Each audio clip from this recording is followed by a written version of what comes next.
একদিকে দেখেন মাছ ধরতে ধরতে ক্লান্ত শরীর নিয়ে গাছের উপর শুয়ে বিশ্রাম নিতেছে, অন্যদিকে আমরা মাছ ধরতেছি। আবার অনেকে আমাদের চারপাশের জঙ্গলের কি অবস্থা সেই দিকে খেয়াল রাখতেছে। তো এরই মাঝে আমাদের এই মাছ ধরার কার্যক্রম দেখেন কিভাবে আমরা মাছ ধরতেছি। তো দেখেন এখানে আমরা কি মাছ পাই। শুরুর দিকে আমরা এখানে আন্দাজ করতে পারতেছিলাম বেশ ভালো পরিমাণে মাছ আছে।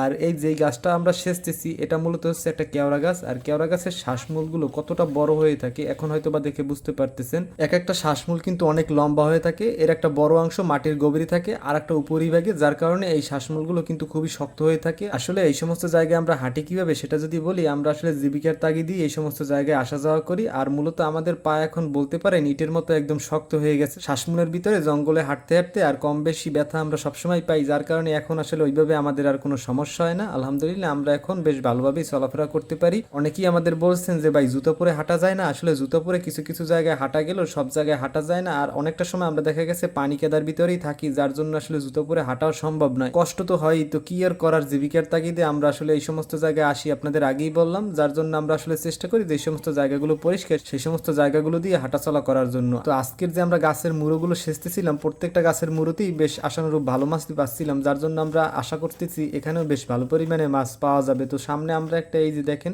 নেট বা জাল দিয়ে নিছি, যাতে আমরা সামনে এই যে পানি ফেললে পানির সাথে যে মাছগুলো যাবে ওই মাছগুলো এই জায়গায় আমরা পাই। তবে অনেক সময় কিন্তু ভাগ্য ভালো থাকলে এই সমস্ত জায়গায় বড় বড় কাইনমাগুর মাছও পাওয়া যায়। আর ছোটগুলো তো সবসময় আমরা পেয়ে থাকি, ছোটগুলো আমরা সবসময় ছেড়ে দেওয়ার চেষ্টা করি। তো জাকি জাল দিয়ে মাছ ধরতে ধরতে আমাদের এক গ্রুপ হচ্ছে একদম ক্লান্ত, তারা রেস্ট নিতেছে, বিশ্রাম নিতেছে। আর এক গ্রুপ হচ্ছে জঙ্গলের দিকে খেয়াল রাখতেছে, আমাদের আশেপাশের কি অবস্থা সেটা পর্যবেক্ষণ করতেছে। তো আমরা মুড়োটা শেষে মাছ ধরার চেষ্টা করতেছি। এই মুড়োর ভিতরে প্রচুর পরিমাণে মাছ ছিল, কিন্তু অনেক মাছ থাকা সত্ত্বেও আসলে সেই মাছগুলো বেশ ভালোভাবে ধরার চেষ্টা করতেছিলাম, কিন্তু ধরতে পারতেছি না। কারণ হচ্ছে দেখেন প্রচুর পরিমাণে কাইনমাগুর মাছের বাচ্চা, আর কাইনমাগুর মাছের বাচ্চা থাকলে সেই জায়গায় হাত দেওয়া মুশকিল। ছোট কাইনমাগুর মাছগুলোকে আমরা কিন্তু ছেড়ে দিব, এগুলো কিন্তু আমরা রাখবো না। আমরা শুধুমাত্র যেই চিংড়ি মাছগুলো খাওয়ার উপযুক্ত সেইগুলোই রাখবো। এই ছোট মাছগুলোই হয়তো বা একসময় অনেক বড় হবে, আর সেইগুলো কিন্তু আমরা বা অন্য কোনো জেলে বাইরেই এই মাছগুলো ধরবে। তো জাস্ট আপনাদের আমরা একটু ধরে দেখাচ্ছিলাম এই মাছগুলো কি রকমের। তো আপনারা দেখতেই পাইতেছেন এই জায়গায় প্রচুর পরিমাণে কাইনমাগুর মাছের বাচ্চা, যার কারণে আসলে ভালোভাবে এই জায়গায় মাছ ধরতে পারতেছি না। তো যার জন্য আর মনে হচ্ছে না এই জায়গায় মাছ ধরা ঠিক হবে। তো কি আর করার, এখন আর এই জায়গায় মাছ ধরতে পারতেছি না। তো এখন আমরা অন্য জায়গায় চলে যাব, দেখি অন্য জায়গায় গিয়ে কি মাছ পাওয়া যায়। তো এটাই ছিল আজকের আমাদের মাছ ধরার এই ছোট্ট একটা